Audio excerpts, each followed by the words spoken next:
जम्मू कश्मीर विधानसभा चुनावों के बाद अब दो उपचुनाव हैं। पहले हम बात कर रहे थे नगरोटा विधानसभा की कि नगरोटा में भी विधानसभा के उपचुनाव होने हैं, और दूसरी है कश्मीर संभाग की बड़गाम, जहां से मुख्यमंत्री उमर अब्दुल्ला जीतकर सदन में पहुंचे थे। दो जगह से जीते थे, एक उन्होंने छोड़ दी है। अब वहां पर उपचुनाव होना है। नगरोटा पर मैं और दीपक ने काफी बात की, 3-4 बार, कौन कौन सी पार्टी कब कब क्या क्या करेगी, किसके किसके नेता पहुंच रहे हैं, क्या तैयारियां चल रही हैं। तो आज हम बात करेंगे बड़गाम की। तो बड़गाम की बात कर रहे हैं तो हमारे साथ अहमद अली फयाज। फयाज साहब, बड़गाम का दावेदार इस बार कौन हो सकता है? ये तो लोगों को डिसाइड करना है कि दावेदार कौन होगा। अभी तक जो वहाँ की इलेक्टोरल हिस्ट्री है, इसमें नेशनल कॉन्फ्रेंस ने लगातार ये सीट जीती है। 1975 के बाद जब शेख मोहम्मद अब्दुल्ला आए थे तो लगातार हर एक इलेक्शन में सेंट्रल कश्मीर की सीट जो है ये नेशनल कॉन्फ्रेंस ने जीती है, with one exception, that was 2014 Lok Sabha election, जिसमें तारिक हमीद करा कामयाब हुए थे पीडीपी के, जो बाद में पीडीपी से निकल करके कांग्रेस में शामिल हो गए। 2017 का जो ज़िमनी इलेक्शन हुआ तो इसमें फारूक अब्दुल्ला फिर से मुंतखब हो गए। जहां तक असेंबली इंतखाबात का ताल्लुक है, ये लगातार अभी दोबारा हम गई 1975 जब से शेख साहब आए, तो क्योंकि उससे पहले की जो इलेक्शन हुए 1977 से पहले, तो आपको पता है उसमें नामजदगियां मुस्तरद कर ली जाती थी, पर्टिकुलर कैंडिडेट्स को ऐसे ही डिक्लेयर किया जाता था। ऐसे वो इलेक्शन हम उसको उतनी ज्यादा लेजिटिमेसी भी नहीं दे सकते हैं। लेकिन 1975 के बाद जो इलेक्शन हुए हैं, लगातार 1977, 83, 87, 96 गुलाम हसन गिलानी नेशनल कॉन्फ्रेंस के, और उसके बाद लगातार 2002, 2008, 2014 आगा रूहुल्ला नेशनल कॉन्फ्रेंस के। मतलब जो नेशनल कॉन्फ्रेंस का गढ़ रहा है बड़गाम जो है, तो शिया बहुल क्षेत्र भी है इसमें, हम ये अभी बात कह सकते हैं कि शिया नेताओं का दबदबा रहा है। दीपक, उमर अब्दुल्ला का बेटा या फिर आगा रूहुल्ला की नाराजगी कि आप सुगामी को टिकट नहीं देंगे?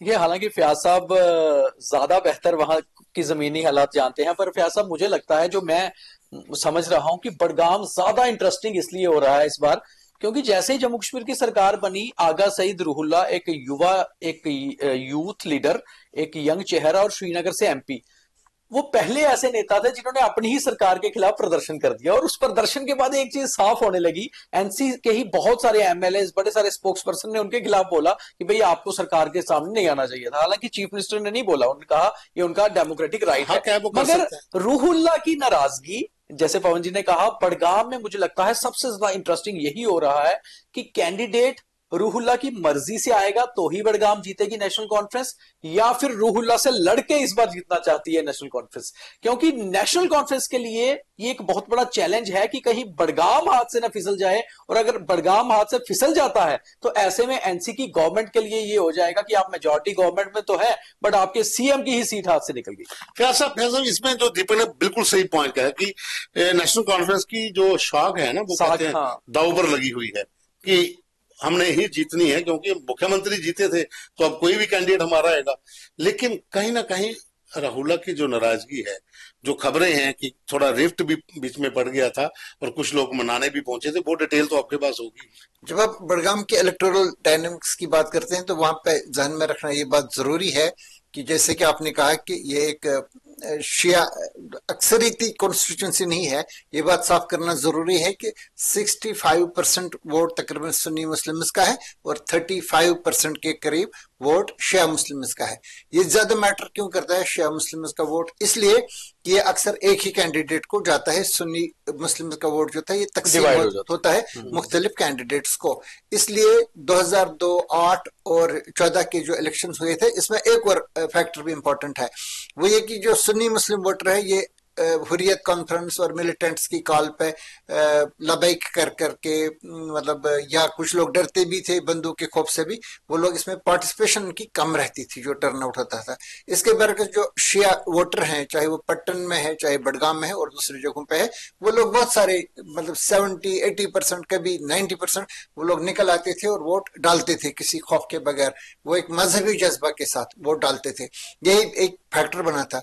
अब कुछ साल के बाद जब से ये यूटी में तब्दील हो चुका है, खौफ भी इसमें कम हो चुका है लोगों में, और वो जो एस्पिरेशन उस किस्म उसमें भी काफी कंप्रोमाइज हुए हैं, तो लोगों को ये लग रहा है कि अब हर किस्म के लोग पार्टिसिपेट करेंगे। जैसे कि आपने देखा 2024 का लोकसभा इलेक्शन और असेंबली इलेक्शन, इसमें दूसरी जगहों की तरह बडगाम से भी सुन्नी और शिया वोटर्स सभी ने यकसान तौर पे पार्टिसिपेट किया, मतलब जितने वो लोग निकले इतने वो लोग निकले, जैसे कि हमने कहा। लेकिन इसमें नेशनल कॉन्फ्रेंस में इंपॉर्टेंट चीज ये है, जो बडगाम की जो आगा फैमिली है, तो इसमें आगा सईद रूहुल्लाह इस वक्त हैं, और दूसरी एक फैमिली इनकी जो रिलेटिव्स है आगा सईद महमूद, जो इससे पहले 2 बार नेशनल कॉन्फ्रेंस के टिकट पर जीते थे, 96 में पटन से और 87 में पटन से और 96 में बीरवा से, और दोनों बार वो चीफ मिनिस्टर फारूक अब्दुल्ला ने उनको लाया था अपने इसमें council of minister of state, उनको बनाया गया था, वो भी इसमें इम्पोर्टेंट है।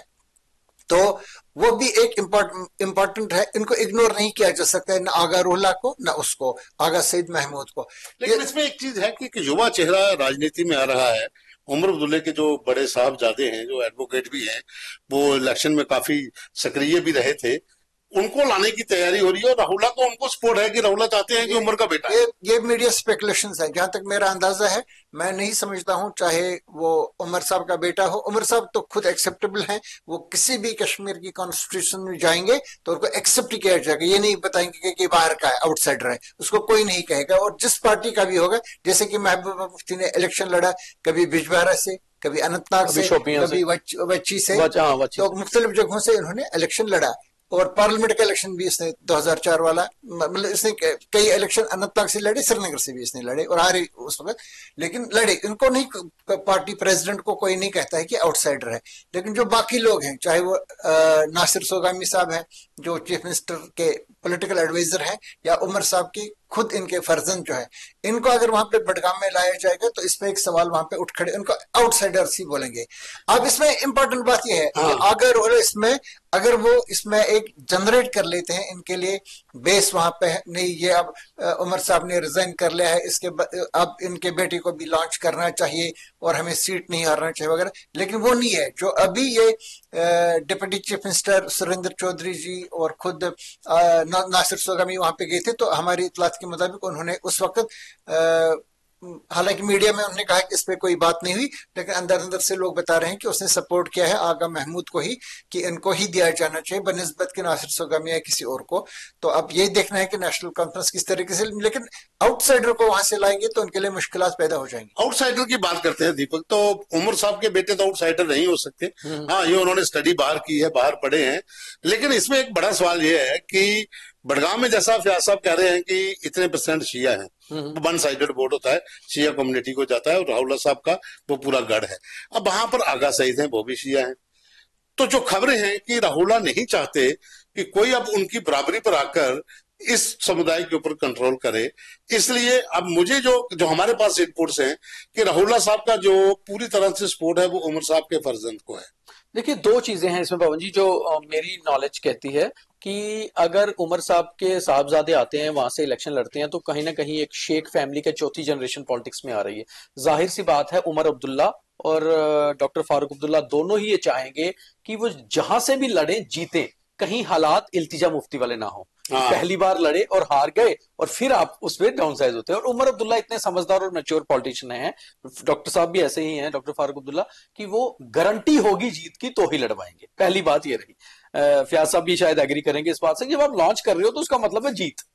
दूसरी बात, आगा से जैसे फिर वही बात है, इनमें इनकी बात को आगे लेके जाऊंगा फयाज साहब की, कि वो जो एक जैसे पटन की बात इन्होंने की, पटन भी एक शिया बहुमूल्य इलाका था, वहां भी शिया का अच्छा खासा वोट है।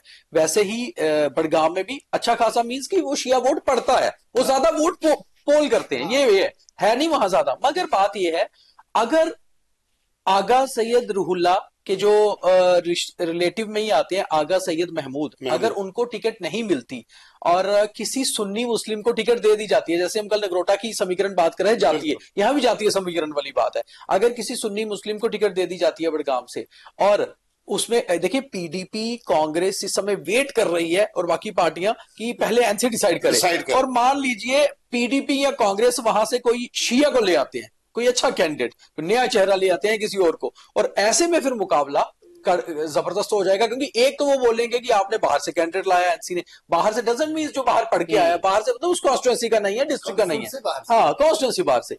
तो ऐसे में उमर साहब ग्राउंड चेक करके ही अपने बेटे को टिकट वहां से देंगे। और अगर ग्राउंड चेक होती है, और दूसरी चीज, दो चीजें होंगी।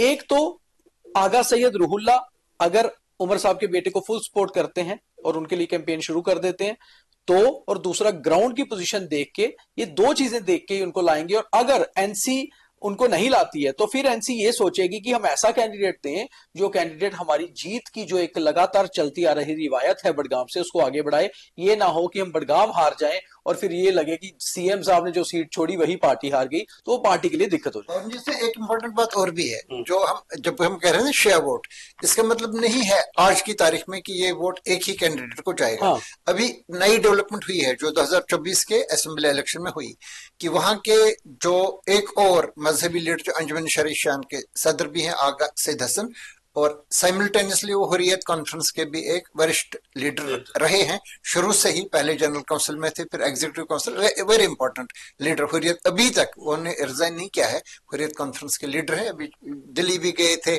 इस पे, जेपीसी जो इस पे वक्फ इस सिलसिले में गए थे।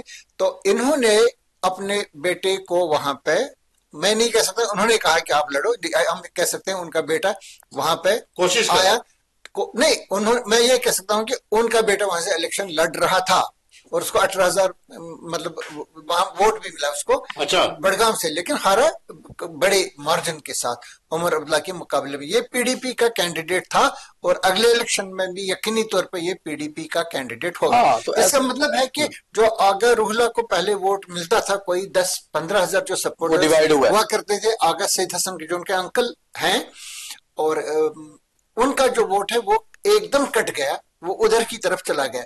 अब अगर सुन्नी कम्युनिटी का वोट नेशनल कॉन्फ्रेंस को ना मिलता, ये बडगाम की सीट वो हार लेते, लेकिन चूंकि सुन्नी कम्युनिटी का वहां पे वोट मिलता है और पीडीपी का वहां पे कोई दूसरा खास लीडर वहां पे है नहीं, तो इसके बेनिफिशियरी नेशनल कॉन्फ्रेंस थे। अब ये देखना है कि अगर इस बार आगा सईद हसन के फर्जंद वहां पे फिर पीडीपी के कैंडिडेट खड़ा हो जाते हैं, स्ट्रेट अवे जो आगा रूहुल्लाह लेते थे ट्रेडिशनल वहां पे इलेक्टोरल डायनामिक्स में वोट, इसमें से 10-15 हजार वोट एकदम कट जाएगा, जैसे अभी हुआ। फिर इसमें मैटर करते हैं अगेन सुन्नी मुस्लिम वोट। वहां पे कुछ लोग ये भी है, बट एक इलाके के लोग जो कहते हैं कि नेशनल कॉन्फ्रेंस को इस बार एक सुन्नी मुस्लिम कैंडिडेट को वहां पे खड़ा करना चाहिए। खासतौर से जो सोइबुक वाला बेल्ट है उस टाइप एरिया के लोग वो बता रहे हैं। कुछ लोग तो जो नजीर अहमद खान है, जो उमर अब्दुल्ला के मुकाबले में लड़ रहे थे 2014 में और 1000 वोट से हारे थे बीरवा से, तो उनको भी लोग बता रहे हैं कि आप यहां से आ जाओ, यहां से लड़ो, कि उनको लग रहा है कि हम मोबिलाइज करते हैं सुन्नी मुस्लिम वोट। इसमें बहुत सारी डायनेमिक्स है, एक ही नहीं है।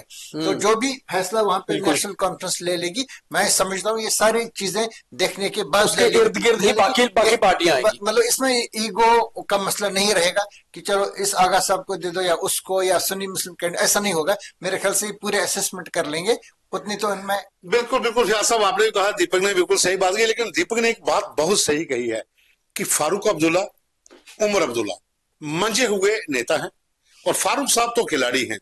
वो कभी भी ऐसा दांव नहीं खेलेंगे यहां पर उन्हें यह लगता है कि उनकी जो नई पीढ़ी है वो हार जाए। लेकिन अब इंतजार करना पड़ेगा कि आगा सईद रूहुल्लाह और उनके साथ की जो टीम है, क्या उमर साहब के फर्जंद को पूरा सपोर्ट करते हैं, क्या उनको मना लिया गया है जो नाराजगी थी सोगामी को लेकर, क्योंकि डिप्टी सीएम सुरेंद्र चौधरी और सोगामी उनको मिलकर भी आए हैं। अब ये देखना होगा, इंतजार करना पड़ेगा। लेकिन बाकी पार्टियों का क्या होगा वो हम बाद में बात करेंगे। आज हमने बात की सिर्फ नेशनल कॉन्फ्रेंस पे, तो इंतजार करिए कि नेशनल कॉन्फ्रेंस किसको मैदान में उतारती है। अभी के लिए बस इतना ही, धन्यवाद।